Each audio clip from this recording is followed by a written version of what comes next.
A slip disc is actually a really common thing, and helpfully it's given lots of different names. Slip disc, disc prolapse, disc hernia. In essence, it means that a bit of the disc has been spat out.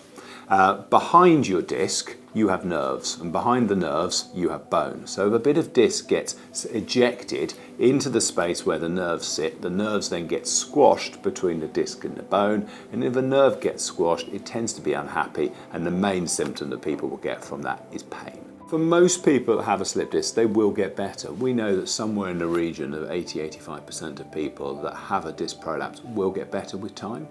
In terms of how long is time, most people have started to see improvement within the first 4 to 6 weeks. Most people are going to get better, will get better within the first 3 or 4 months. Initially, if you're struggling with pain, the first thing is pain medication. But if your pain is not settling quickly or you're struggling, then the next thing is to have a look at what's causing the pain, which normally means having an MRI scan.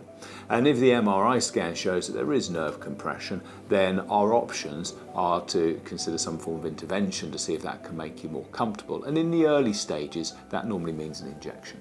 If people's pain is not settling down, or if there are any other concerning features about the disc, then sometimes we do an operation to remove the slip bit of disc, the bit of disc that's come out of place. And that can be a really good way of calming pain down. The one downside of that operation is unfortunately it doesn't protect you from having further disc issues in the future, and that coupled with the fact that most people will get better on their own, means that for the majority of patients, we're not suggesting surgery in the first few weeks, even if your pain's quite bad.